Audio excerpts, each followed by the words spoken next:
Olá a todos, tudo bem? Espero que sim. Hoje eu trago para vocês um tema bem interessante. Vamos falar para vocês sobre bem de família. O que é?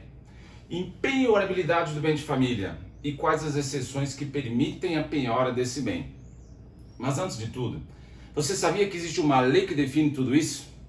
Se eu perguntar para um colega advogado ou a qualquer outro operador do direito, bem certo vai me responder que conhece a Lei número 8009 de 1990, também denominada de Lei de Bem de Família, que dispõe sobre a empenhorabilidade desse mesmo bem. No entanto, a proposta dada neste canal é atingir a todos, de uma forma ampla, aos que conhecem a lei e principalmente aos que não conhecem, mas querem conhecer essa lei. Certo? Mas o que é bem de família? De acordo com a legislação, bem de família é o único imóvel no qual reside uma entidade familiar. Mas detalhe, quando eu falo em família, atualmente falo num conceito mais amplo, o qual diverge daquele conceito tradicional. Lembram? Pai, mãe, filhos, cachorro, etc. Gente, isso acabou. Família, o caso concreto, pode ser considerado, por exemplo, uma pessoa só que vive apenas com seu bicho de estimação e que reside no imóvel de sua propriedade. Bom, como eu disse, bem de família é aquele imóvel impenhorável no qual reside uma entidade familiar. Agora fica a pergunta, mas impenhorável do quê?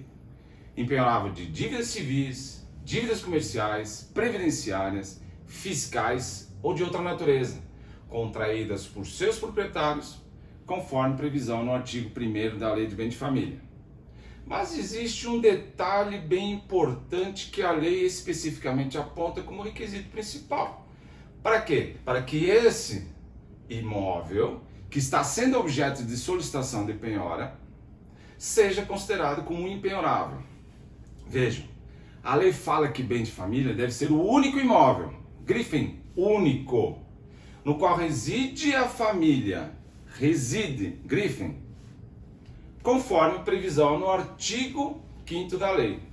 Mas, como o direito não é absoluto, pelo contrário, é bem relativo, o qual vai se adequando às necessidades da sociedade, diversas jurisprudências dos mais importantes tribunais de justiça de São Paulo, tanto quanto do Brasil, em especial o STJ, através da súmula 486, mudaram esse conceito, principalmente no que toca ao requisito de necessidade de residir nesse imóvel.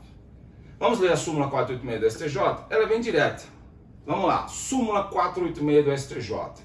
É impenhorável o único imóvel residencial do devedor que esteja locado a terceiros, desde que a renda obtida com a locação seja revertida para a subsistência ou a moradia da sua família. Vejam que não necessariamente a família precisa ocupar, ou seja, residir nesse mesmo imóvel, porque ele também assim é considerado como bem de família. Qual? Aquele imóvel cuja entidade familiar aluga para que o fruto dessa locação garanta sua manutenção familiar, ou seja, sua subsistência, renda. Vou dar um exemplo. Um casal recém-casado comprou um imóvel, qual já está quitado. Mas por uma fatalidade o casal perdeu seus empregos e com isso suas rendas zeraram, o que impossibilita sua subsistência por conta disso. Decidiram alugar o imóvel para garantir sua subsistência e se mudaram para a casa de um dos genitores do casal. Entenderam? Vejam que o fruto dessa locação é utilizada para garantir a renda do casal e assim, tendo em vista a destinação desse aluguel, esse imóvel se mantém ainda caracterizado como bem de família e, consequentemente, bem impenhorável. Agora, como eu disse anteriormente, nem tudo são flores. Vamos para a parte pior. Tendo em vista a existência de exceções.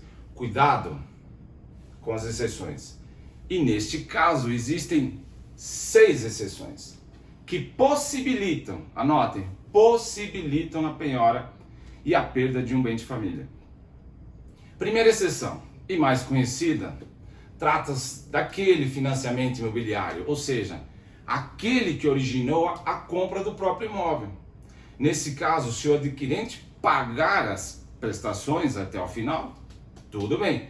Mas se deixar de pagar, o imóvel poderá ser objeto de penhora e consequente perda do mesmo. Quanto à segunda exceção, e menos conhecida, trata-se do direito do credor de pensão alimentícia, os alimentos. Pois é, o proprietário do imóvel, se tiver débitos alimentares, poderá também perder seu imóvel. Querem uma dica? Não deixem de pagar os alimentos. Se tiver difícil pagar com o valor combinado na ação, entrem com uma ação judicial de revisão de alimentos, mas não deixem de pagá-los. Seguindo, passamos para a terceira exceção, que se refere aos impostos oriundos do próprio bem, ou seja, aqueles que incidem do próprio imóvel. Vou dar um exemplo, IPTU, esse é o exemplo mais procurado.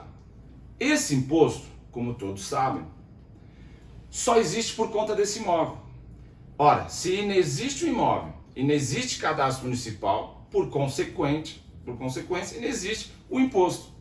Mas atenção, vale destacar também outro exemplo. Querem saber qual?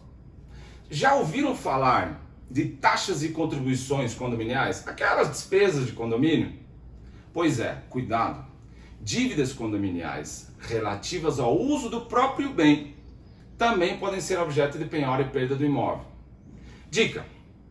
Como sempre dou a dica, se você que nos assiste não consegue pagar por um determinado período os débitos condominiais, proponha um acordo, mas não deixe de pagar, pois seu imóvel poderá ser encaminhado para um leilão indesejado, ok?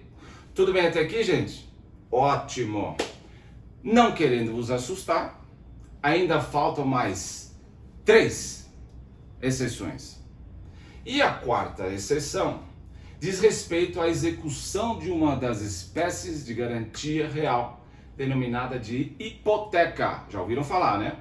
Ou seja, quando a família dá o seu bem para garantir o pagamento de um débito.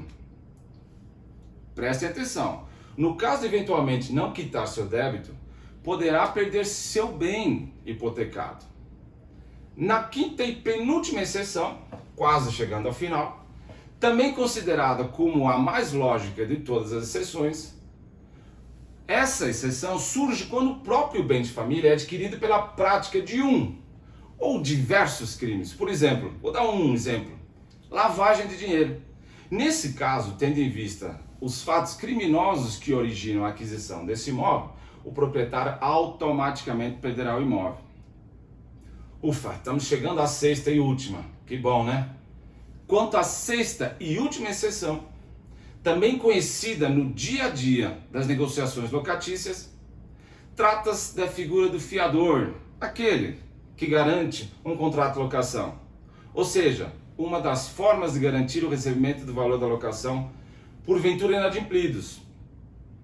O problema é que se o locatário não pagar os aluguéis, poderá esse fiador ser chamado a pagar, e se não o fizer, automaticamente poderá perder seu imóvel, dado naquele contrato como garantia penhorada, e consequentemente será direcionado a um leilão judicial. Em suma, essas são as exceções que eu queria passar para vocês. Fica sempre a dica: mais vale um mau acordo do que uma boa briga judicial, que nesse caso específico, no caso das exceções apresentadas, só originam a perda do bem de família. Se você gostou do conteúdo desse vídeo, nos ajude, dê o seu like, se inscreva no nosso canal, participem nos comentários com sua opinião, positiva ou negativa, não tem problema, participem. Nunca deixem de participar e obrigado mais uma vez, e não percam o próximo vídeo.